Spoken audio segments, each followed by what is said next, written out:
4 స్థానాల్లో గెలిచింది. 5, 2, 7, 11. సో 11 స్థానాలు ఇక్కడ పొత్తులోకి రెడీ ఉన్నాయి విజయ్తో వెళ్ళటానికి. ఇక్కడ క్లియర్గా అప్పుడు 119 స్థానాల్లోకి విజయ్ తలపతి వెళ్ళిపోతున్నారు. ఇది ఇప్పుడు రాజకీయంగా జరిగిపోతున్న మార్పు. కాంగ్రెస్ ఆల్రెడీ డిఎంకే పార్టీతో ఎప్పుడు ఉండేవాళ్ళు, కానీ ఈసారి పొత్తుకు సిద్ధం అని చెప్పారు. ఆ కాన్వర్సేషన్స్, దాని తర్వాత సీట్ అడ్జస్ట్మెంట్స్, ప్రతి ఒక్క విషయంలో త్రిష ఇన్వాల్వ్ అయి ఉన్నారంటున్నారు. ఇది కాకుండా నిన్న ఆవిడ పుట్టినరోజు అవడంతో ప్రతి ఒక్కళ్ళు సోషల్ మీడియాలో వాట్ అ గిఫ్ట్ అని ఒక క్రిస్టల్ క్లియర్ గా నిన్న విజయ్ గెలిచిన రోజే ఆవిడ పుట్టినరోజు అవడంతో వాట్ అ గిఫ్ట్ అంటున్నారు.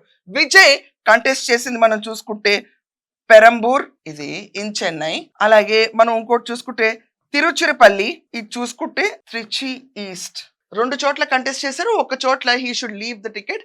So in favour of Trisha, Perambur in Chennai, ఇది త్రిష కోసం విజయ్ వెకేట్ చేయబోతున్నాడు. ఇది పెద్ద సంచలనంగా మారింది ఇప్పుడు.